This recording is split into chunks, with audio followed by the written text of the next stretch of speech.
So I don't know much about social media. Okay. I know a little bit, and I've seen a few different things like Facebooks and the Twitters and Google, YouTube. All of these folks are like censoring, right? Free speech, Right. mostly on a certain side, right? But I'm now seeing these other social media outlets or sites starting to come up a little bit, and I saw one today called I think it's called Parler Correct. with an ER on the end, and I don't know much about it, but my personal feelings about social media is that I don't like it. Yeah. For a few different reasons. Just kind of want to get your thoughts on how you feel about it. It's hard for me anyways.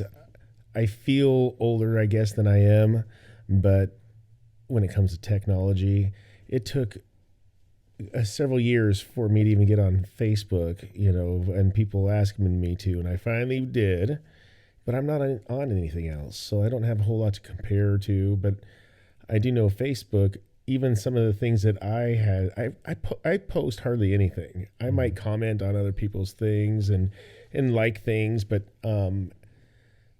the couple things that I have posted have been fact checked, and I'm like, are you kidding me? I mean, and how about this? I don't even feel like it should be fact checked regardless.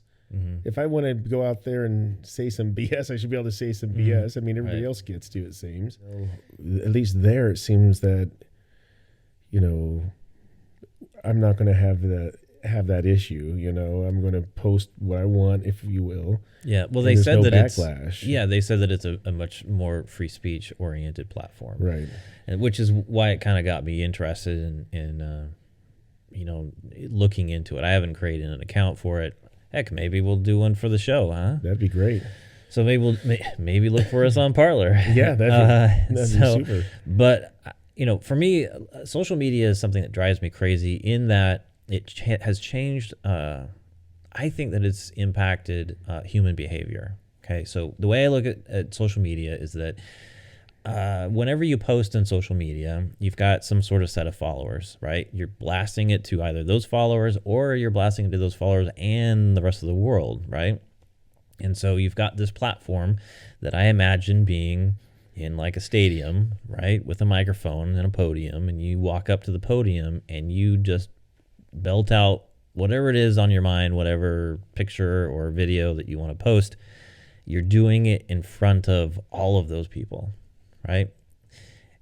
And if I were to do that in person, get up on the podium and go up to the mic, I probably wouldn't say a whole lot, right? Sure. But now with like social media, people don't view it as this big podium with a big broadcasting, microphone. They look at it as they're sitting in their room or they're, in their private, bathroom doing social media. Right. And it's like this confined space that it's not like a big deal. But then when they post it, it is like being... Well, now the quiet are outspoken. The people that would never say anything or have the biggest voices. Yeah. Oh, that's so true. I mean, they didn't come up with... they came up with basement dwellers, relatively recently. Yeah. Well, here's the other thing that I think is interesting about social media, and that is there's a following for everything, right? I mean, we have at least one follower on the show. Yep. Right? Yes, we one. do. Well, maybe we'll get... And hats off to our follower. Yeah. Yeah, thank you, follower. But I think that it's important that, as we utilize social media, that it be done in a way that it allows us to do the free speech, right? And obviously, there should be a limit that an individual should have in feeling like they can say anything, because there is some level of potential backlash. The problem is that I think in social media, people are way too sensitive to some of that backlash, right? And one of the biggest problems with that is the people that wouldn't even want to watch our show or the shows that they have a problem with are the ones creating the backlash Mm-hmm. because I they don't see. look at it as a vending machine. When we go to a vending machine, we want to see, as many options as possible. So we're like, we want to zip through all this stuff and know what I mean, zip, but they don't zip. They're looking to find something to fulfill their desire to get somebody on Well, it to seems ruin their like day. they want to order something up that they don't want just so they can complain about it. Sure, there you go. Yeah, Right. I know that a lot of teenagers have all of these psychological issues where they're sensitive about people not liking them, or they get bullied online, and then they don't have the skills to then combat it, right, to get over it. Right. Some of the folks that I've talked to that they basically say, because I also post other stuff on YouTube, they say just don't read the comments that are negative. If you spend too much time on the negative comments, then you start taking it way too personally, and then you stop feeling the creative juices to post more, right? Unless you want to, just push other people's Well, buttons, which I'm not, the thing natively. is that's a skill to not do that. Mm-hmm. Because I've done I've done something this kind of recently Are you trolling? Is that what you're doing?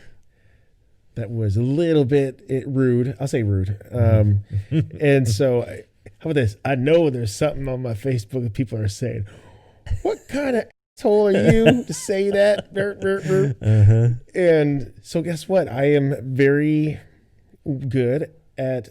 It's been days. I haven't even looked. Yeah. So guess what? Yeah. So it doesn't Guess matter. it just never happened. Yeah. I know it sounds dumb, but it doesn't.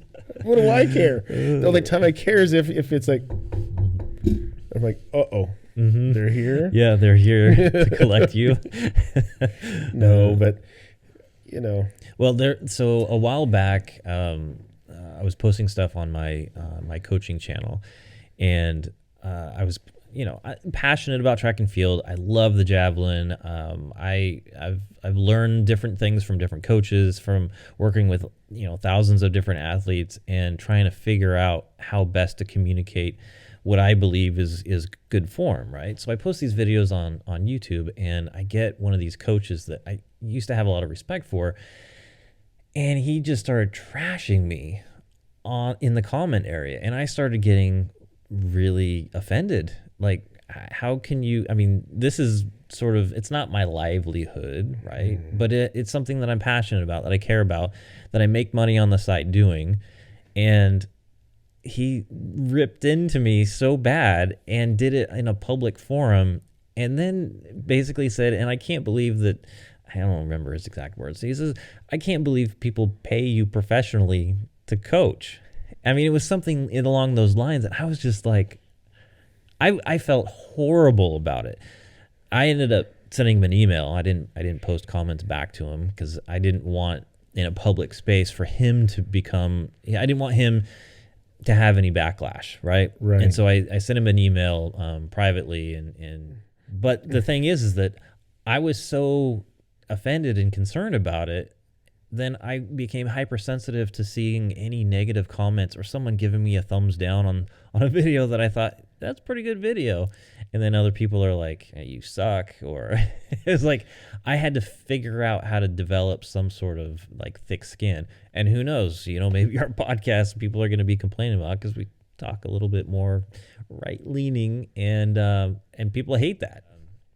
But I think with social media, there's just a different mentality when you're not physically there in front of someone else saying stuff, because you got to believe that we'd have a lot more fat lips out there if people said the things that they said to someone else's face. Exactly. Right. But that's the only reason why they're being said, and it's so easy to be on it. Mm-hmm.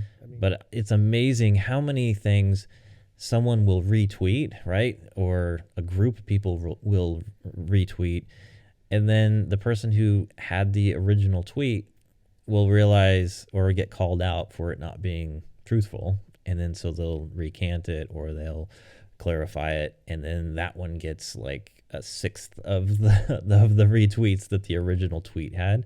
And so And that goes on forever, right? People then only see the original one, which was not truthful. And so then people formulate their opinions on it. It's like, it's a good way, especially if you're one of those influencers, to like kind of negatively influence people into believing something, because you don't, the truth or the second tweet that would change their mind doesn't get any traction. Yeah. And then the other stuff, the foreign entities that might come in and buy advertising space on Facebook or Google or something. But it literally has changed who people are. Mm-hmm. I mean, but have you seen the Netflix The Social Dilemma? Well, you're gonna have to add that to your watch list. It's a bit disturbing. It's been a little while since I've watched it, but from what I understand, from what I can recall, is that the social media advertising, the algorithms that they've programmed, really they manipulate you, right? They're designed to get your eyeballs on whatever it is that they're trying to push at you. And it's quite disturbing. You'll have to watch it. It's kind of eye-opening on how much influence really there is through these different software companies, how much power they have over you, because they know human psychology, and the algorithms are designed to take those little things of attention from you and put it back onto the device or whatever it is. It's pretty interesting. You have to watch it. Maybe just because I don't understand the technology and stuff. It's a little spooky for me. Just maybe if I did understand it, it'd be spooky. Well, if you're at all concerned about Big Brother, then this will be something you find interesting and quite disturbing. Well, I don't like any of that. I know.